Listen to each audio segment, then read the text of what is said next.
giving you useful and practical tips to help you make more money selling travel. This is the Art of Selling Travel Podcast, and here to guide you through it all, your host, Glenda Beagle. Welcome. I'm so happy to have you back today. On this episode, we're going to be talking about what are the best, biggest, and most needed investments in your business. I might have just made some of those sound optional, but in my world, none of them are optional. And I see it over and over and over again. We have host agencies, we have subscription companies, whatever it is, enticing brand new advisors to the industry, telling them how absolutely affordable it is to become a travel agent, how cheap it is, how this, that, the other. But here's the thing. When that's the marketing they put out, I feel like sometimes they're setting people up for a disaster from the beginning. Here's how I want you to think about it. When you are in travel, there's two ways of doing it. One, you could work for somebody else. You could work at a brick and mortar agency.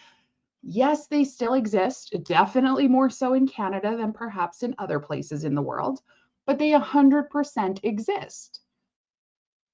Or you can go work for somebody else altogether in a whole different industry and build up your investment money so that you can start in travel. But if somebody tells you it doesn't cost a thing to sell travel, they're leading you down a bad path. This particular week, I've been doing a lot of curiosity calls for the Curious to Booked program. And something that's come up over and over and over again is the fact that, one, they're either taking every training under the sun without checking the credentials of the people that they're learning from. If you were one that called me, don't worry, you were not alone on that. Or two, being told it didn't cost anything to start. And suddenly you're being hit with expense after expense after expense. So on this episode, I wanted to kind of go through some of the expenses that you can expect to have to pay when you run your own travel business as an independent contractor. Really, you need to look at it as though you've started your own agency. Back in the day when I started my own agency, I went in, what was it? I think I had a $35,000 startup fund. And that took me a while to get to. Now I had a brick and mortar, so I had definite overheads. I had rent, I had utilities, I had staff. Like I had a lot of expenses right out of the gate.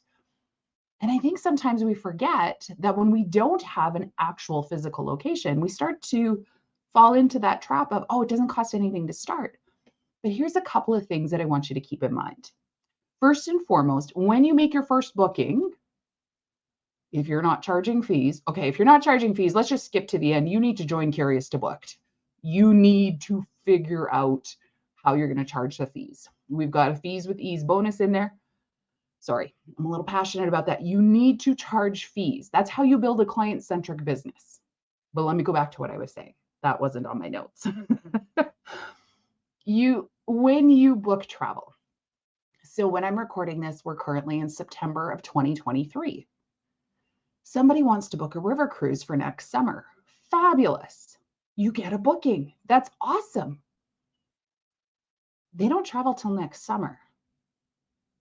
They're going to travel in July, which means the earliest a commission is probably going to come through is anywhere from June through August, possibly not even till September. And if you're with a host agency, that's when they get it. And then depending when their cutoffs are. So in September of 2023, you make a booking for July of 2024. It could easily be September, October, even November of 2024 before you get it. Do you have the ability to make bookings and not see the revenue for 12 to 14 months? That is a reality of selling travel. Oh, look at that. They left that off the brochure. Yeah, I know. They all do. That is one of the key reasons why you want to charge fees, in addition to the fact of it helps to separate you from everything else that's around you. This is what gives your business some space in the sphere. I'm going to let you in on a little secret. We're going to chase a squirrel for a second here. When you say I'm as cheap as the internet, or it doesn't cost anything more to use a travel agent, the first thought most clients think is, okay, what's the catch? Where's the hidden fee? Where's this going to bite me?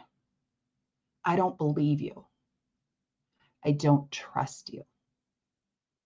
So while so many of them will teach you that that is the way that you're going to make all the bookings, that's how you're going to get everybody in because you're just going to compete on price. Well, honey, you're just in a race to the bottom and it's never going to work.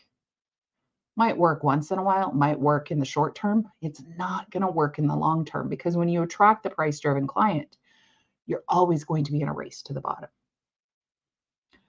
So in addition to not getting revenues for weeks to months to possibly years, after all, some suppliers now have their 2025 products out in the market.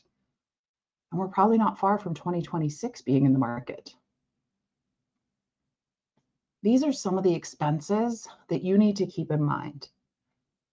You're going to need insurance. You need to cover your own butt. You need to have some form of liability insurance through errors and omissions. Depending on where you live in the world, your home insurance, if you are running your business from your home, may require that you have special liability insurance, even if people don't come to your home. I myself had to have special. I actually have 3 different types of insurances just simply so I can insure my home due to new rules in the province that I live in. Might be national, I don't know. But there was a whole long story that went on in July and August of this year while we got through that. But it's bananas what all I needed to do. Then do you have a storefront? You might be listening to this thinking, of course not. I work from home. Why would I need a storefront? Or perhaps you do have a brick and mortar agency where you have a physical location, or you've rented office space somewhere. Whatever it is. How do people find you? If you work from home, unless you live on some crazy busy street that thousands of cars go by, guess what? Nobody knows you're there. When you live almost in more of a digital space, you need to have a digital storefront. That's your website. There's key elements that go into your website. So just getting a website's not enough. I saw a website earlier this week, and up at the top, it said booking. Again, I said, we're recording in September of 23. At the very top, it said booking for fall of 2023 and beyond. To me, when I saw that, I'm like, oh my goodness, they take last minute. They take people looking for seat sales. They take the panicked client. I just said, if you want to book a river cruise, you're talking about people who want to book next summer, next Christmas. You want to make sure that that storefront has up-to-date window display. What is on your website? Is the open sign up? Is it something that's going to invite people in, or are your windows still papered off? Your website is such a critical element when you are a virtual or remote agency. You've got to have the elements that are going to bring people in. Why am I really going into this? Because a lot of times you're going to hear that it's okay, your host will provide you a website. Well, what it is they're going to give you a page on theirs, or they're even just going to give you just a simple link. That's not enough. You need to be able to process. You need to have processing capabilities. Those service fees I talked about, you need to have a way in which to process them. Now, you will have to talk to your host agency if and I am referring to a lot if you were in a host agency scenario, because I understand A lot of the people that listen to my podcast are brand new, looking to get going, who are trying to find a host, or some of them are now stepping out on their own and moving past the host so that they can in turn become a host, which is great. But this is some of the things that, whether you're on your own or with a host, you're going to want to check into. So having an itinerary or invoicing software is absolutely must have. And I'm in a lot of Facebook groups where I see they want $10 a month, they want $30 a month. And all I thought was, yeah, and the power company wanted $180 a month. This is a freaking steal. Now that I'm not paying for lots of phone lines and paying crazy amounts on internet and paying to have rent and to pay the utility companies and the water company and everything else. This is a steal of a deal. So you need to have the ability to process those fees. There's a lot of software companies out there. I've got a couple that are my favorites, but there's a few of them out there. Maybe it's a software company that allows you to put the itineraries out there. Your clients are going to need something. You're also going to need some form of a bookkeeping service, whether that's through the invoicing program, or maybe you have to do something outside of that. There's a lot of different types of companies, a lot of different types of software, but I'm going to say you need to be aware, if you are in business, there's expenses that come along with that. You need to have a place that's going to house your client data and keep it secure. That's a very important one. Whether you are with a host agency or you are your own agency through a consortia, you're probably going to have either monthly fees or annual fees. There's probably annual conferences to attend with that. I'm also going to recommend a lot of the industry organizations. ASTA if you're in the US, ACTA if you're in Canada, CLIA if you're in the cruise world. Whatever it is, know that those are quite often a very good investment for you. And then you need to invest in the gaps. So if you don't understand marketing, you need to hire somebody who can help you with marketing, or take a program from somebody who understands marketing. I'm going to link up an episode from Travel Marketing and Media's podcast, where she talks about the 4 different aspects of your business. She talks about it like a relay race. And I love this analogy. But I'm going to link that one up in particular because I thought it was really good, because it also helps you understand all the different levels from when you're in business. But getting back to the marketing, you've got to, before you start working with somebody, you need to understand, have they ever sold travel? If so, when? If so, how much? Because right now our industry is flooded with supposed coaches. Some of them have sold travel. They just didn't do it very well. That's why they're trying to coach you now. There's other ones who have never sold travel, who don't actually know what it means to deal with converting travel clients. It is super easy to attract a travel advisor, to attract a potential travel agent. Guess what? You're on my podcast. You found me because I spoke the language you were looking for.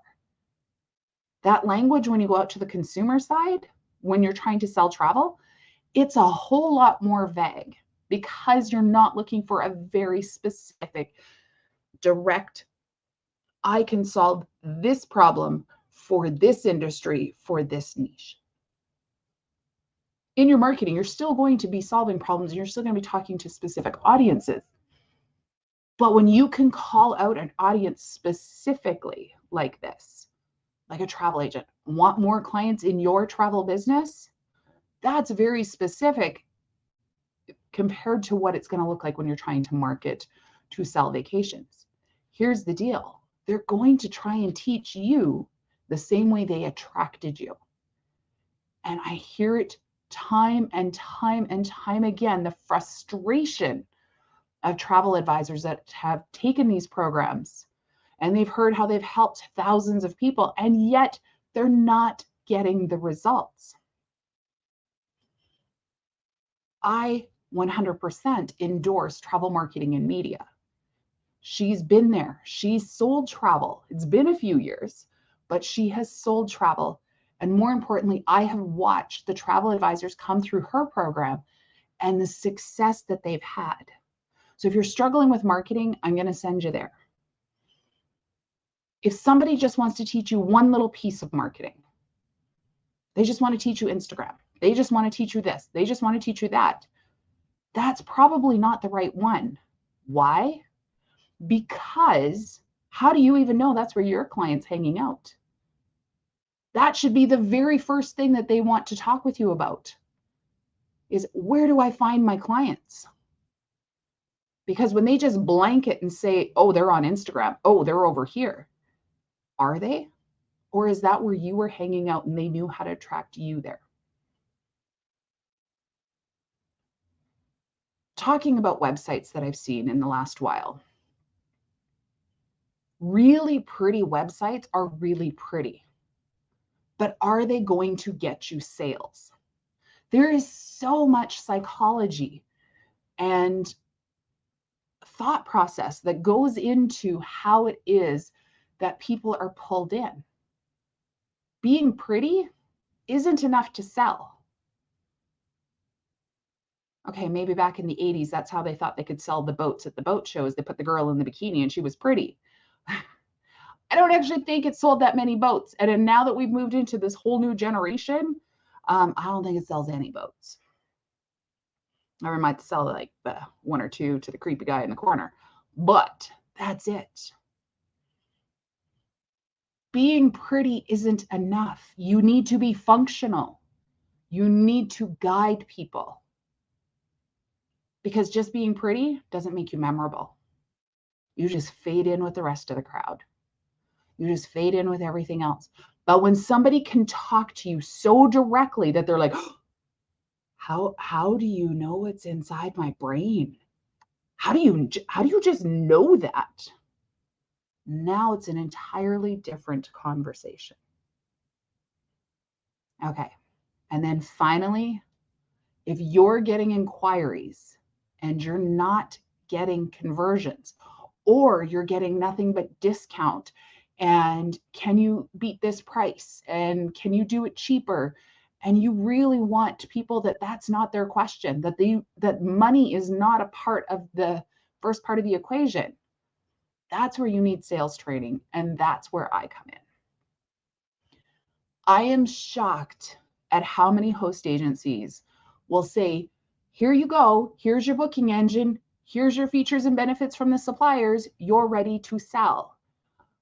I so wholeheartedly believe that they're setting you up for failure by telling you that is selling.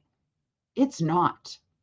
Sales is how you build the relationship, how it is that you balance the power, how it is that you guide your clients through it, how it is that you take all the pieces of all the puzzles that they bring you and you create the most spectacular, most beautiful puzzle ever for them, because you know how to put all the pieces together. And if you don't know, you know how to get a hold of somebody else who can help you. If you're not converting, you need help with sales. I actually saw a post earlier today, and it was somebody saying, I used to get 500 to 1,000 reach on my Facebook posts. Oh, how do I fix this? I'm not getting anything anymore. And so then the conversation went into, oh, well, I've heard you need to prime it. I heard you need to do this. I heard you need to do that. I heard you need to do that. Instead, I asked one question. What was your conversion? How many inquiries, how many sales were you getting when you had 500 to 1,000 impressions? Because I'm going to tell you, if you aren't getting any sales off of that, don't waste any more time trying to get that number back up, because it wasn't doing you any good. If you do not have a solid understanding of sales, your marketing is not going to go anywhere. And I think that's my biggest frustration and struggle with so many of the supposed coaches out there, is that they don't truly comprehend what it takes to sell. They're just going to show you what it takes to be loud and noisy. And nobody wants to buy from loud and noisy to get confused. They don't know what they're doing. They don't know what direction it's going. There are investments you need to make in your business. The question is, are you making the right ones?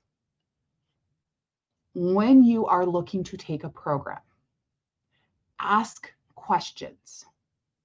If they're not willing to hop on a call with you, they might not be the right person for you. How much did they actually sell? What company did they work with or for? How do they know that what they do will convert into sales from their own experience? And I say this as somebody who still sells just a little bit. I think this year I'm probably around the 200, 250,000 range. It's not because I'm out there marketing all the time. This is strictly word of mouth, strictly what comes in just because I still accept a handful of clients. I turn down a lot of clients. And actually, I refer them out. If there are things I don't want to do and I know of another travel advisor, it would be a better suit for them, I 100% refer them out.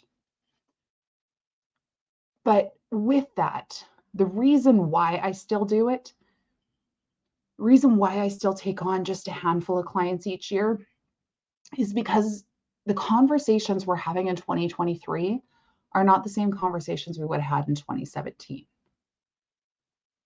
The worries that people have about traveling this year are different than they were 5 or 6 years ago. The way people make their decisions is different today than what it was a few years ago.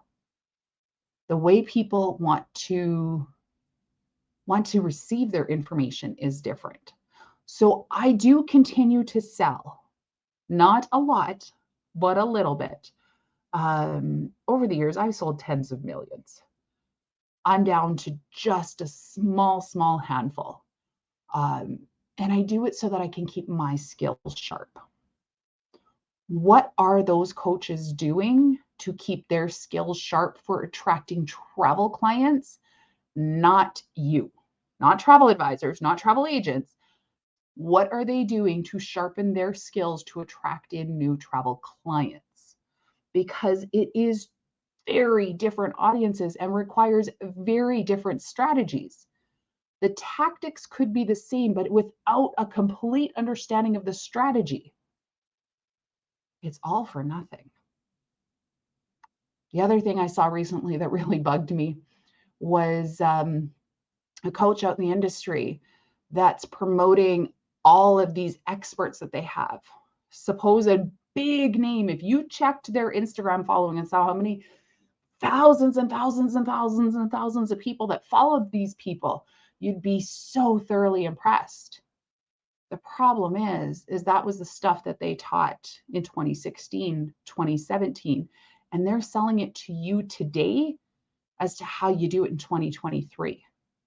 The one in particular really caught my attention because that person's actually my coach, not the other coach here, but the supposed expert they're using is my coach. And that's not something that person had taught since before my time with them. And I started working with them in 2017 and I still work with them today.